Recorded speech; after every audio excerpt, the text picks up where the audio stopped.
Hi. So this is an interview for the LGBT Center Central Pennsylvania History Project. I'm the interviewer, I'm Debbie Gable, and the narrator today is Cindy Mitzel. Today is March 29th, 2015, and we're in York, Pennsylvania. So Cindy, do I have permission to record this interview with you today? Yes, you do. Thank you. All right. Well, let's just get started and talk a little bit just about your family of origin and where you grew up and what that was like for you. Okay. Well, I am Cindy Mitzel, and I live in York County, and I was born and raised in York County. And I was born in April of 1942. And let's see. Okay. My parents. I have five brothers, and I had five brothers and five sisters. Okay. So, and I'm the youngest of the 11, and so it's been an interesting life. I've liked all of it. It's been, mostly pleasant. But of course, when it came to the lesbian situation, that wasn't always so pleasant with my family. But everyone seems to have gotten past the fact, and I've been in relation. I've had a couple relationships, and I was always out front about that, although not at first, not that I talked about being a lesbian, but I was living in an apartment with one bedroom and another woman lived there. I sort of thought that would be a big clue for my family. How did that go? I'm not quite sure if if they picked up on it or what, but I know at one point I was going to take my birth name back, and I was telling my one sister, and it's a sister that I had felt comfortable to talk to about, not at first, but after a while. And I was, like I said, I was going to take my birth name back, and I was telling her, and we had talked about the lesbian issue, and I knew she wasn't real happy about it, but she made the remark to me the fact that I was going to take my birth name back, and that she found that to be very embarrassing for her, for people. I'm from a small town, and York County is, everyone knows everyone else, it seems. And so she would have been embarrassed if I had done that, because at that point I had already been out, and most people knew me.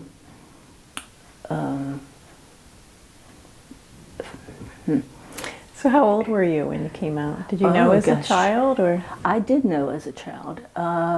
13 as a child. I was always in love with my best friends. Okay. Talk a little bit about how that felt at that time. Oh my. Do you want me to do something? There you go.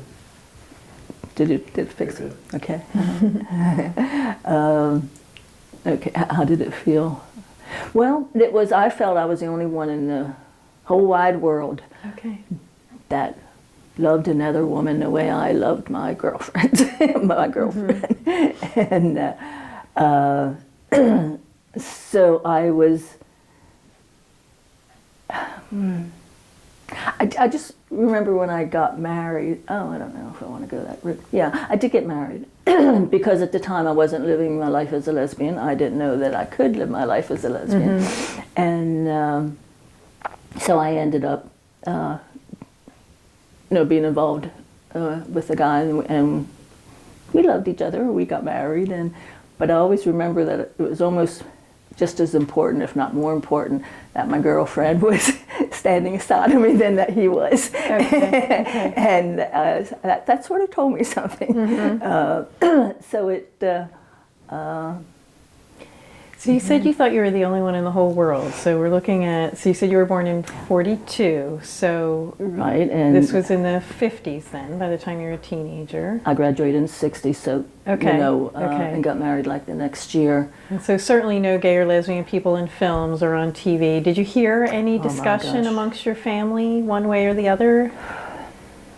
You know, I guess I came out at a time when it was just starting that you could talk about it. One of the things I always remember is, okay, so when I came out, I was, excuse me, I was about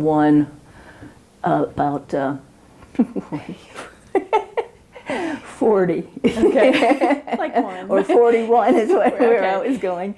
And so I used to give talks at York College when they would talk about sexuality class and that sort of thing. And at first when I went, I would, somewhere along the line, I thought it'd be interesting to see if anybody sitting in the class knew anybody that was lesbian or gay. So I would ask, and at first it would be, maybe one or two of those. No one said, "Oh yeah, I know." So very like they do now. Yeah. So every time I would talk to the class, I would ask that, and every time it was more people putting their hand up. And so after a while, it just seemed ridiculous to be asking because everyone was putting their hands up. Okay. Yeah. And I really liked the fact that that I had kept track of it that way by. Asking how many knew someone and stuff. And every now and then I come upon one set of questions that they would ask. They would write their questions, and it was interesting to see that as to the fact that they had to write their questions. They couldn't just ask because of the topic. Yeah. What kind of questions would they write? Well, they'd often say about. I would say that I have children. I have 3 children. And 5 grandchildren and 3 great-grandchildren. So I'm coming from a big family now, too. And so they all would ask how my family, felt about me being a lesbian and being out, They would have, I remember 2 of my sisters said to me, well, why can't you just don't talk about it? Go do what you want to do, but don't talk about it. So that made me respond. How did I respond? I wonder how I did. I wasn't very confrontational at that point. I was more hurt, Yeah. That's the part that I remember thinking, oh God. So, some of the questions, I'm trying to think of what else. There were some about sex, and I'm thinking, I can't picture how they would put it. But I was part of a panel, and we always, tried to not to avoid any subjects. So, we were as diplomatic as we could and still not skip the question. I haven't done that class for years now. It would sort of be interesting to do it, to see what the questions are now as compared to what it was, Right. in those. And that was, what did we say, I'm 73, so that was about 85, something like that. And so to me, it's amazing to see where we have come and where we were at that time. And this morning I was thinking about this interview, and I thought about years ago when I was first coming out. I went to my first potluck, and I was really nervous because I was still married at that time, and I was still living at home, although we had both gone living our own lives, and but we still lived in the same house. And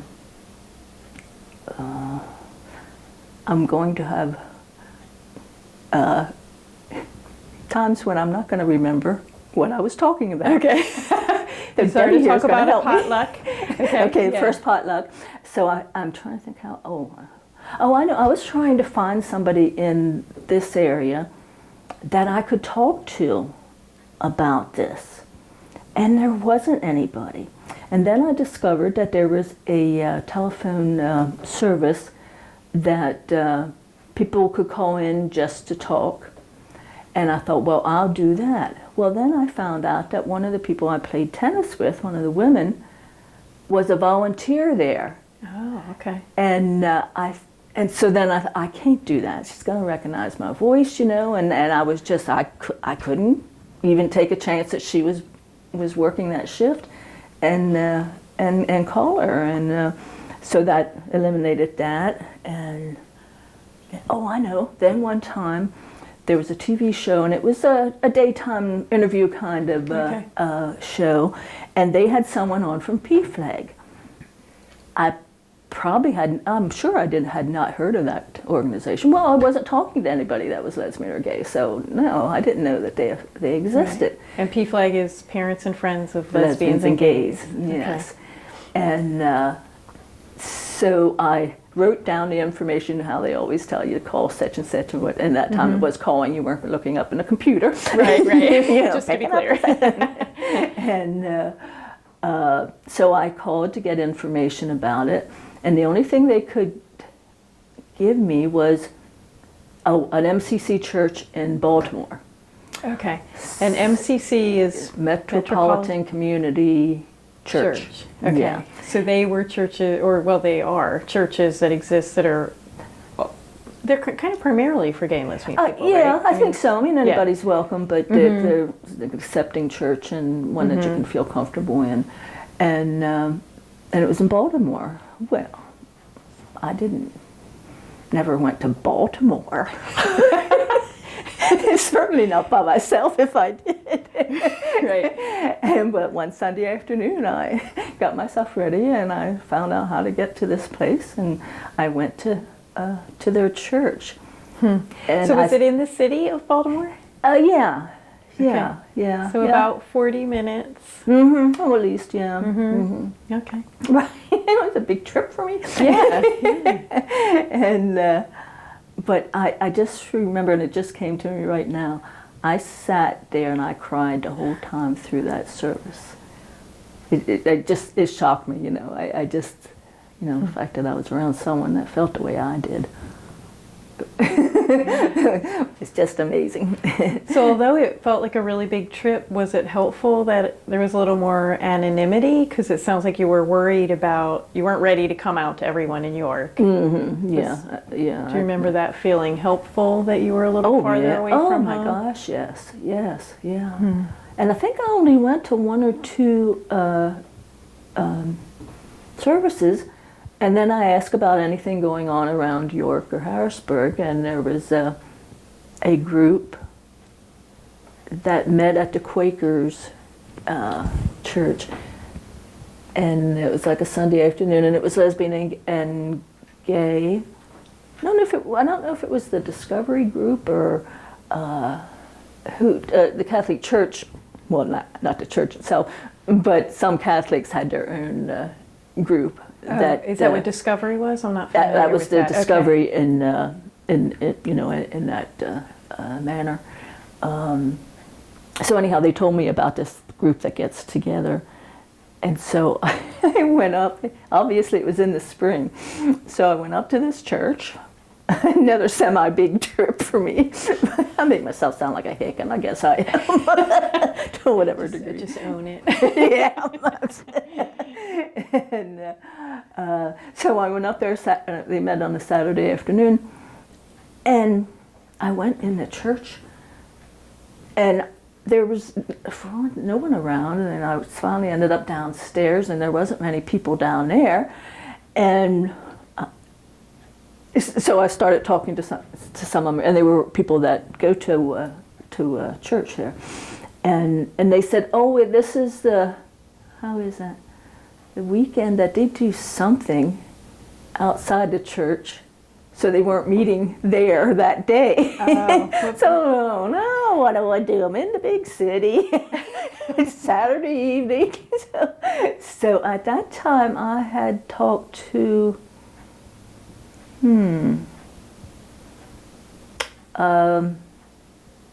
I can't piece it together, but it was someone I had talked on the phone one time, and maybe that's how I found out about the group.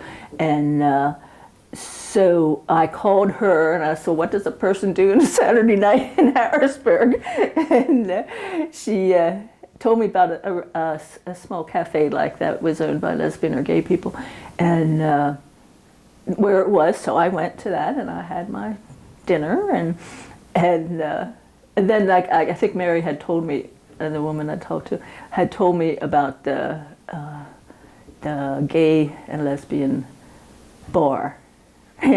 Right now I can't think of the name of it. It was well, anyhow, it was one of a couple that were in the area. So I went to this bar, but it was early in the evening, and I didn't know about bars. I didn't really hang out in bars when I was single or when I was married and stuff. So I was there right after I had my dinner, and I'd say I was there about 7 o'clock, and so I'm sitting out in the parking lot. Can you imagine? For quite a few, I don't know, I don't think it was hours, but for quite a while, and people just weren't coming in. I didn't realize you don't go to the bar till 10 o'clock, but right. Now I know that. Very sophisticated. So finally, I think I saw one person go in or something. I thought, oh, Cindy, just go do it. So I went, and there was a woman there, and we sat and talked, and that was my first time at a lesbian or gay bar, and it was funny because when I saw two men dancing together, I was having trouble accepting it.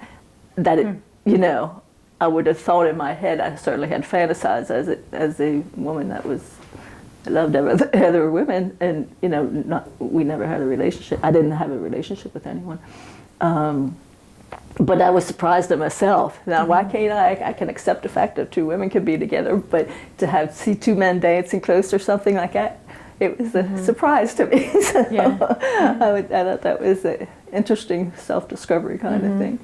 But from there, then I would go to the bar more often, and finally met someone from Williamsport, and we started seeing each other, and that was my first experience with being with a woman. She was a very nice person.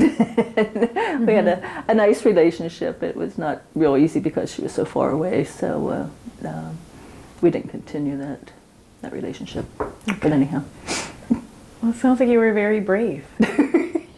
Well, it was scary, and I did it. So, okay. Yeah. So what other ways did you find to connect with people and find community?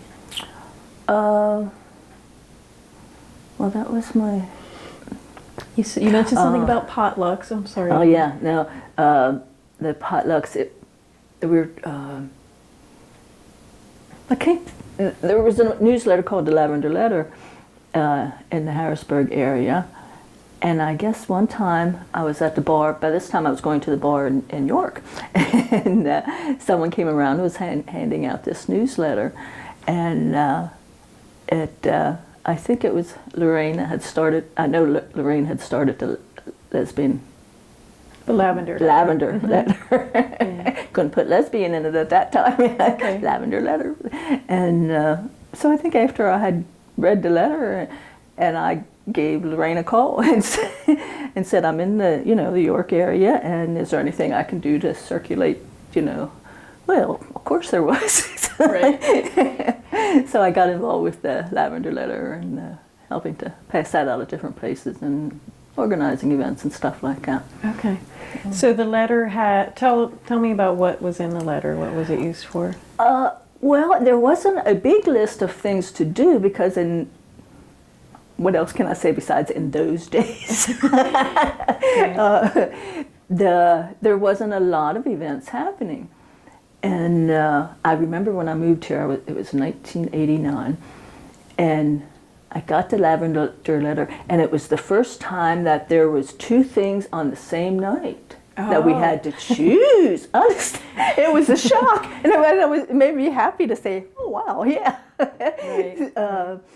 So it would have the events that were going on, and there were columns about, maybe women's health or, ads from people that wanted to get their business, out there. And, okay.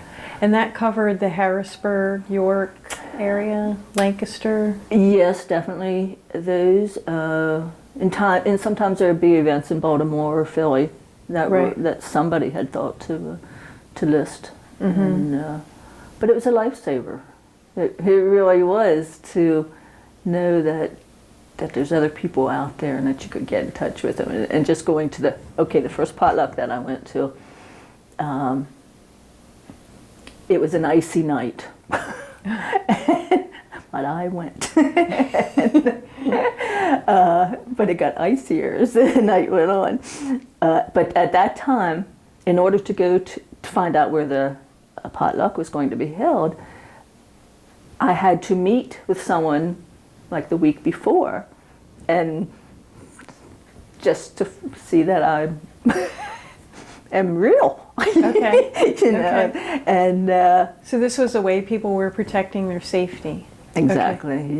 yeah, and they allowed me to come. They gave me the address. Well, anyhow, that night it was icy, and the person that had it at that time lived maybe 10, 15 miles away, and she said if I didn't feel comfortable, that I could stay over. Well, I was afraid to stay over. I don't know what lesbians do. Oh God. And but I eventually did. But I'm sure I didn't sleep real well. Lesbians around and all. Exactly. Wow. Wow. And I remember thinking that I would be the only one that was married. And the first night I went to one, there was a lesbian couple, and they had been together for quite a while, and I think they both had been married at some point. And so I thought, oh, this won't be so lonely. Mm-hmm. So that was nice. It was really helpful for Common experiences. me. Yeah, yeah. Mm-hmm. What other kinds of things were people doing to try to protect their safety? Well, I know that you didn't give your last name. I didn't anyhow, and I don't think many other people did either. Okay. That was just, we felt dangerous to do and not feeling comfortable in it, yeah. The first camp fest that first couple of camp fests that I went to, which was a week-long women's festival. No, it was just a long weekend. Okay. Where were they held? Somewhere close to Lancaster on the other side. Okay. And so the thing with the privacy thing, the thing was that if you wanted to take pictures, you had to ask the person, and a lot of people did not want to be in the pictures, and they would say no. So you had to be careful if you're taking a picture of, meeting or performance or something like that. So it was scary. Yeah. And this was way before, this isn't a time of Facebook or anything like this, so the level of caution is pretty strong as far as just printed photographs. Yeah. I remember, it just reminds me of one of the questions that the college student had asked me, and asked if I had ever been harassed or discriminated against and that sort of thing. And I said, no, I said, I really haven't. I said, but I have the same fear that anybody else has. I said, it's not what they do to you, it's the fact that they may do something to you, and you wouldn't feel comfortable walking down the street holding hands with your girlfriend. I mean, that you wouldn't take that chance because it was such a secret. And it's so scary to be out, to be yourself. Okay. So one thing I wanted to ask you about, so you were married, and then you said you separated, and you had not been in a relationship yet. So it was just so clear to you that you were a lesbian, even though you hadn't been life. in a relationship. Yeah, all my life. No, just, didn't think I could do anything about it. I remember one time, my one girlfriend, I guess in high school, I was determined I was going to tell her, because I had feelings for her, I was going to tell her this. Now, I was married at that time, and so was she. And so I had it all rehearsed, and it was the time that Billie Jean King was doing the tournament, the tennis match with Bobby Riggs, and we were all excited about that. And dang, I lost it already. You were going to tell your girlfriend about your Oh feelings. yeah. So I had it all arranged, and she lived in Oklahoma, and she would come home at least once a year for a couple of weeks and stay at my place with her and her kids. She had 3 kids too. But I just needed to tell her this. So I had it all arranged. There, I think Bobby Riggs and Billie Jean King. Billie Jean King. Thank you.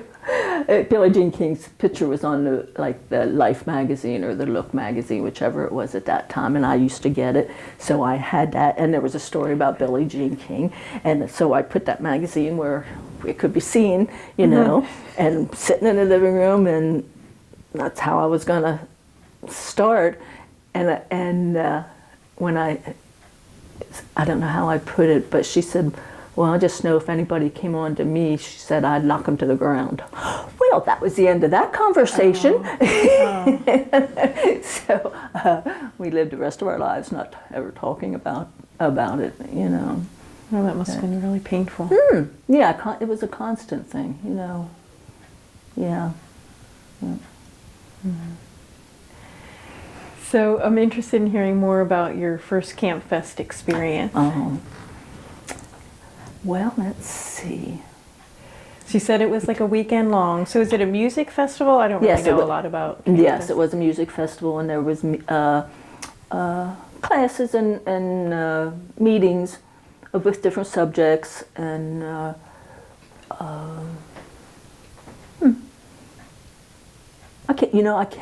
I think it would last like 5 days. I don't know. I can't remember now. When I said a weekend, I thought, no, it's just a long weekend, but now I don't know. But it was just wonderful. It was just to be there with all women, all lesbians, and no men were allowed on the land. And the first year, I think we had a problem. Well, how are we getting rid of the garbage kind of thing? You need them for something. Excuse me. I'm sorry. Brawn. So we had a public meeting of the campers, and we met, at one place, and we had discussed this and how can we deal with it, and went from there. But I liked the idea that we had this public meeting and made the decision among ourselves that that impressed me. It really impressed me, and it was nice to see women openly showing who they love, And I remember one year coming back from Camp Fest, and I was the whole way to York before I saw a man and a woman holding hands, and it shocked me so that I thought, oh, that's right, that's what they do. I was so comfortable in in the community that that I had been in, that it was a real shock. That's funny. It's kind of like it's like the flip of the first time you saw men together, just because you've never seen it. Right. So you've had that discomfort. It's almost like that happened to you again after being around all women for 5 days. Yeah, I can always remember that. It was over around Kiwanis Lake. Oh, yeah. So I never really had any doubt about, being a lesbian. I either always wanted to be or live my life as one, later in my life. So I guess I was over 40 when I started to search for other people that felt the way I did. You waited a long time. Yeah. My kids were all grown, and I guess it was my time. Is it okay to talk a little bit about your children and how they reacted? Yes, I don't mind because they were pretty good. I guess if they were horrible, I would say, no, I don't want it. But they weren't. I didn't actually tell my children, point blank at any time. But like I said, I had the apartment, one bedroom, and the girlfriend. And so I figured they figured it out. Well, my daughter had a friend who's a lesbian, and she lived out of state, and she came home one time, and she was like a second daughter to me. I still look at her as that. How was it? At that time, I hadn't been open to my family. I just let them see. So anyhow, I'm talking to Shell's friend, and about this, and I may have asked her how Shell felt about her being a lesbian, and I forget how she put it. And she said, well, she told me the comment, Jenny didn't know that Shell and I had not had a discussion. I see. So she's treating her like a trusted friend that she was, and that she could talk about me. And that she felt awful. But I said, no, I was just glad, that it happened. And whatever she said, I think she said something about, well, I'm glad that Mom's finally happy or something like that. Okay. So it was like a picture perfect way. Nice. and then I remember one time after that, the kids and I were all having dinner at a restaurant, and I think it was a server that was pretty, a woman, and I think one of my boys said something about, oh, I wonder if she has a sister or something like that, or something to that extent. And I said, yeah, I wonder if she has a sister. And that was like the first time that I openly, said anything like that. And they just laughed, and, that's sort of pretty much been it as far as my kids. Mm-hmm. Yeah. Yeah, I've been very fortunate in that way. That's nice. So can you talk a little bit about the work that you did in York around, I believe you were involved in getting the ordinance passed. Mm-hmm. Can you talk to me about that experience? Yeah, that was, I think, in '93. We had an organization, and at the time, the last one that we had was a Lesbian Alliance, but before that there was a gay men and lesbian group. And that was called Lambda, right? Yes, that's what it was, yeah. And that was a big thing, using that term, because I remember sitting at a meeting when we first started that group, and we were trying to figure out what to call ourselves, because at that time, that sounds better, at that time, you wouldn't have used, lesbian or gay or, anything. Mm-hmm. So we came up, I don't know how it came up, but at that time, Lambda sort of represented lesbians. And oh dear, this will be my thing on how I started to lose my mind tape. The first proof of it. No. You were talking about Lambda because I had asked about the ordinance. So right. Lambda got together. Right, and we came up with the Lambda thing, and so we were a little more public at that point. Okay. It was a step, everything's been a step, and so then when I don't know, as a group, we had asked the mayor, who was of York City, who was Aldhouse. Yeah, I can't think of his name, Mayor Aldhouse. Anyhow, we had written him a letter asking him to observe a gay, not a week or a month or anything like that, but like a recognition. Okay. And we got this letter back from him saying he wasn't very good about it. He said the typical things that people thought it was okay to say. And so then a couple years later, Aldhouse was, I guess he was still the mayor. He had a change of heart. Oh, I know. He was president of the mayors of Pennsylvania? no, it was for the whole country. Oh, okay. And they were having a meeting in Denver, and Denver at that time was being boycotted for whatever they had done, against us. And I think it was something that was legally, passed by the people of Colorado. And anyhow, so people and organizations were boycotting Denver, and that's where they had their meeting. And I think at that point, someone in his, and this is just my theory, someone in his family must have come out to him, because it was a complete turnaround. He was very vocal, and he was supportive then of us having our time and being protected. And so there was a fight that started between people that thought we shouldn't be living on this earth, and the ones that thought we should live there peacefully. And some preacher guy came from, I don't know, out west somewhere in to testify. We had to stand in line to get into the city council meeting. Now that has never happened before, and I don't think it has happened since that time. But it was sort of fun. You got to talk to other supporters, Everyone wanted to be in the meeting and when they discussed the issue. And so anyhow, there were, I think, a couple meetings and hearings about it. And at that point, my partner's name was Kate. They had asked, WGAL had asked us if we would do an interview. Nope, the newspaper.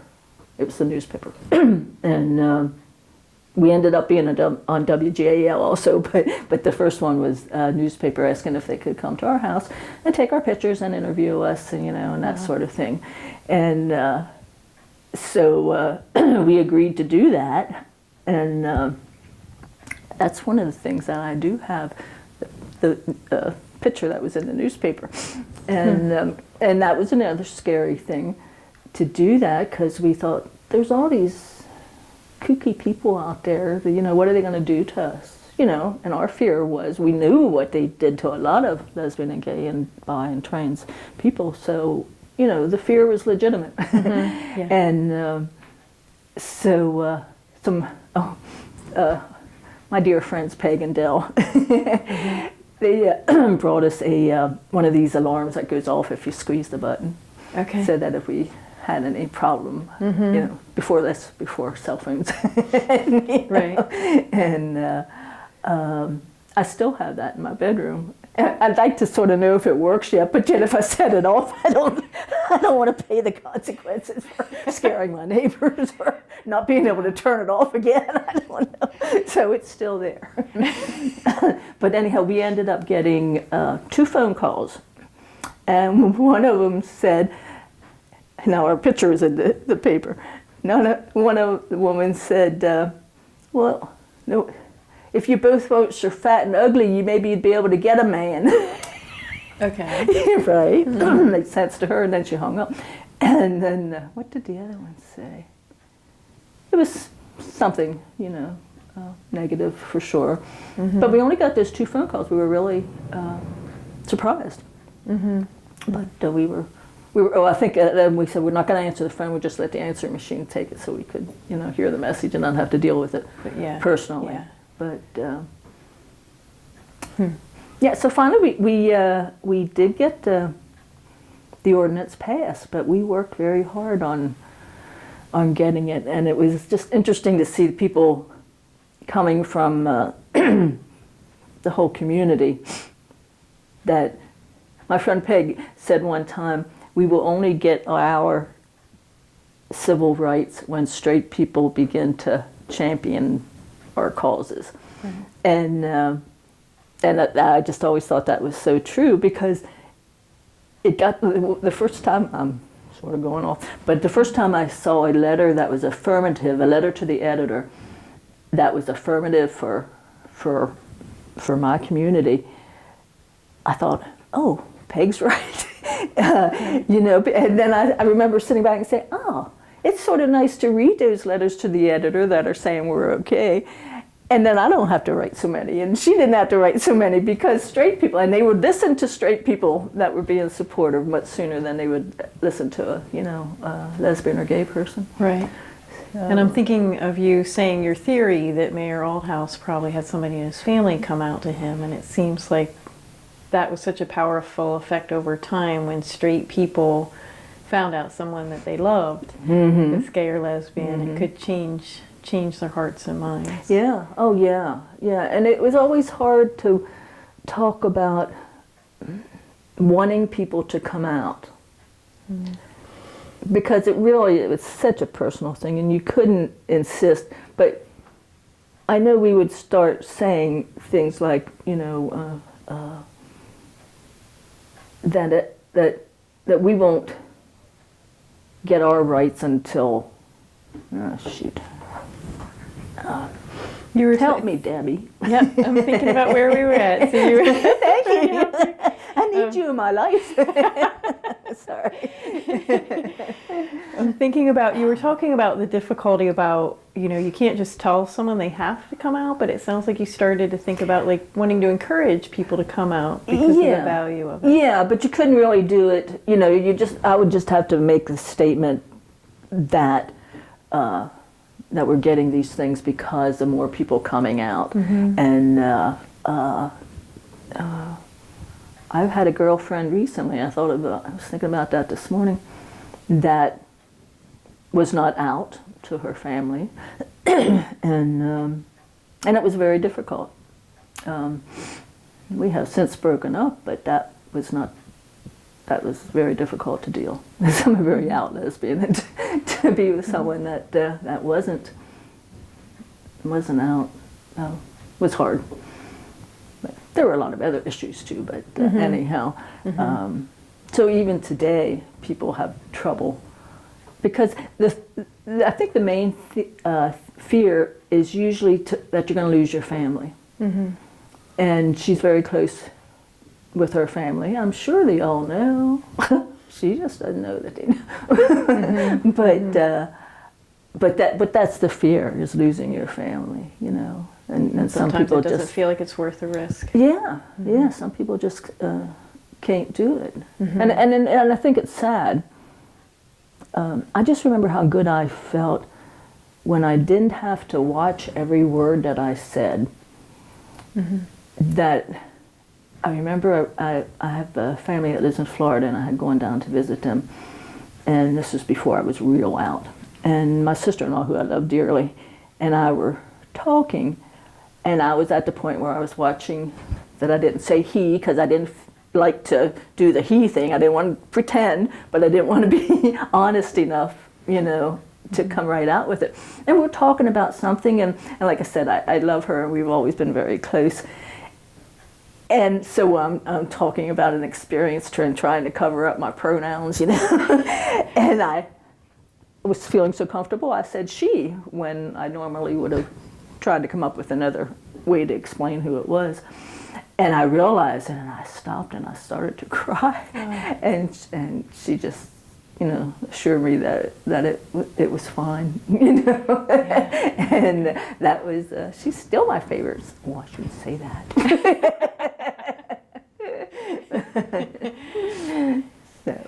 Yeah, it's interesting you use language about you weren't real out, and I was just thinking about just the layers and layers of outness, right? Yeah, and when I'm talking now, I forget that I know where I was at that point, but you and whoever is listening doesn't know at what point. Yeah. So I always say everything's a step. You have to take this step before you can take that step. And like when the marriage thing came up a couple years ago, I had worked very hard with being out and being supportive of, people coming out, and, put a lot of energy in, and being involved with National Organization for Women. We did a lot of work about lesbian and gay issue. And now you're probably, I'm gonna say you're probably sitting there saying, she's losing it. I can see she's losing it. What was she talking about? I'm sorry. I think you got it, right? It was about gay marriage, you said. And that's Yeah, what's right. going on. And when they first started talking about that, I couldn't get excited about it because I thought it was impossible for that to ever happen. And I didn't realize the financial benefits of being married. So once we started finding out about that, then it sort of made sense to me. But I was not one that was out there campaigning for it because I just didn't think. So I'm just so amazed. Like when I look at the marriage licenses, which I haven't done for a long time, since I was like 20, I stopped looking at the marriage licenses. But now I'm looking at them again. Oh, there's one. There's a couple. There's a couple. Okay. Yeah. Yeah. And so I'm still, just so surprised that we are where we are. And You didn't think it would happen? I didn't did. think you would see it? No, I did not think Yeah. that I would. But that's what happens when, one step and then the next step, and then after a while, whoa. Yeah. What do you think might be next? Oh my gosh, I hadn't even thought about it. I thought we had it all now. I don't know. I don't know. I think the children thing is an interesting happening, that lesbians are deliberately getting pregnant and having babies or adopting children, and I just think that's wonderful that because you couldn't do that years ago. There were always brave people that did, and they set the example, and it just kept growing. And it was because people came out that made us get to where we are. I'll have to think about that question. What's next? See, I'm sort of retired now, and I sort of like the idea of sitting back and watching other people do things that I used to do. Yeah. And it's sort of nice, so I don't have to think about what's next. Right. Yeah, you've done a lot of work. We'll have to give some thought to that. We can't stop fighting now. That's right. So I just want to make sure that we make it clear in this recording about, so the ordinance that passed was specific to York City, and it's protection around sexual orientation. Sexual orientation. And gender identity? Gender identity. Well, the gender identity got added after the sexual orientation ordinance was passed. Okay. I'm picturing maybe a couple of years or something like that, and then that got added to the ordinance. Okay. So that's for equal housing rights, employment? Employment, in the city, definitely right? employment, housing. What else is it? I was thinking it was 3 things that it covered, and right now I'm not coming up with Yeah, I can't remember. So it means that if people feel they're discriminated against, they can... Yeah, because of their sexuality, that they can legally do something about it. And we have a Human Relations Commission in the city that who deals with that issue and helps to bring the two sides together and see what they can work out. Right. So, And you've been a commissioner, true? yeah, I was for several years. Several years? Okay.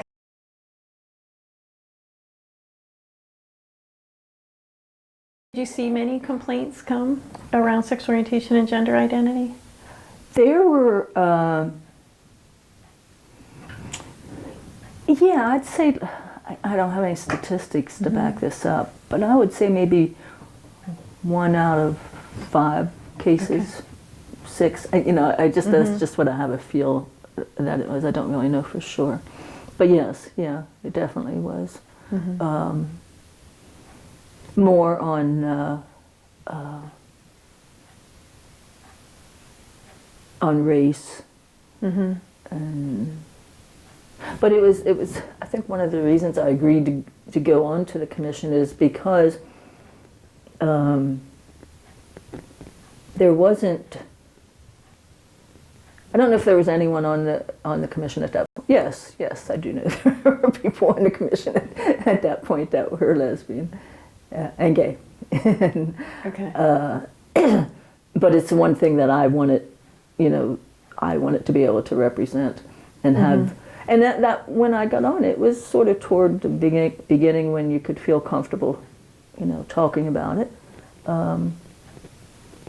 Yeah. You know what? This just got me to the point where, at one point, I was running for the National Organization for Women's Pennsylvania chapter, and I was running for to be on the committee or commission, I guess. I can't think of the word, but anyhow, we had like a regular campaign, and you gave talks and you had balloons and stuff like that. And at that time, I thought that lesbian gay issue was something that people were out about, especially in the Now group. Well, I did my talk on what all I have done in the lesbian and gay issues, and about the ordinance and stuff like that. Only to find out afterwards, people were coming up and thanking me. That was the first time anyone had ever mentioned the issue in this kind of situation. Wow. And, well, now you tell me. You didn't realize you were being so courageous. No, I just see it's stupidity sometimes that does it. Not courage. Wow. Yeah. So anyhow, I just, that was the reason that I didn't want our issues to be forgotten or not to be addressed, and not to be an example for other people to be able to talk about it and that sort of thing. Right. So. Right. I'm wondering about, you haven't really mentioned anything about Pride Festival. So when did you run your first Pride Festival? Do you remember? No, not exactly. I'm trying to. Oh my gosh! Brain. I was at the very first Pride Festival. It was at my friend Lorraine's house in Harrisburg somewhere, and it was just. She had a nice big yard and stuff like that. But that's where the Pride Festival was held. Oh wow! That was in. So this is the Central Pennsylvania Pride Festival. Okay. Yeah, that was about '82, something like that. Oh wow! Okay. Yeah, and then I think it might have been at her place 2 times. Well, then it was at Ski Round Top a couple times in the Harrisburg area one, and then where did then we? Well, now the Pride Festival is on the river, Susquehanna River, in downtown Harrisburg. Out and everyone can see who we are. Right.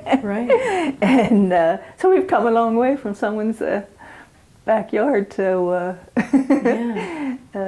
being on the river. So, wow. It's funny how things come back, just, it's talking like this. Yeah. Oh, yeah, that's right. Because when you said about the Pride, I couldn't picture, when did I get involved with that? I was thinking of the Central Pennsylvania Women's Chorus. Okay, yeah, we haven't talked about that. Yeah, I was involved with getting that started. People used to say to me, well, I would like to have like a singles group get together. What do? I says, you put it in the lavender letter with a phone number and they will come. And so we had gone to see the men's chorus that had been in operation for several years, and we went to see one of their concerts. Then when we came home, I was with Kate at the time, and we were both saying there should be something like that for women. Well, not long after that, a woman called and wanted to know if we would help. They were going to a men's concert, and they were going to have a petition for women that would be interested in being in a women's chorus. Okay. And that was the start of it. So from there, it just go. And I was on the board for quite a while, and but that was one of my prouder things I've been involved with. They're still doing their thing. I think they have like 20-some people this year, which is sort of on the high side. It goes this way and that way. But yeah, it's sort of neat. And we have straight women that join the chorus. And We try not to discriminate against them. I can't really say we because I'm not on the board or anything. I help out with their dinners and go to their concerts, but I'm not in a decision-making position. You know. Okay. That's fine. You're all good It really is. I'm getting to be a homebody. Oh, I'd rather stay at home tonight than go to a meeting. Yeah. You know. Yeah. So you talked about the Lavender Letter. So I know you're also involved with the Lesbian Alliance. Do I have that right? Yes, yeah, that was the last group that we had, and the Lambda group had stopped, and a couple of us wanted to see. Well, it would be nice to have a women's group, so we started the Lesbian Alliance, and that was in operation for several years. I don't know exactly how many, 5 or 6. Okay. And then it got to the point where, like, people didn't need a newsletter any longer because they had their own group that they got together and did things. You know, okay. So it was the Lavender Letter became less important. Now it had been around. It was just a couple years ago, I think, that it stopped being published. Okay.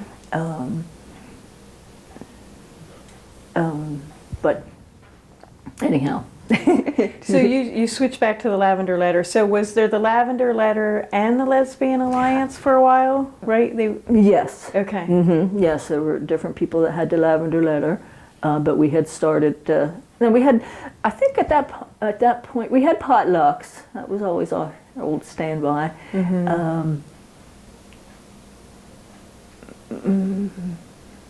But it just got.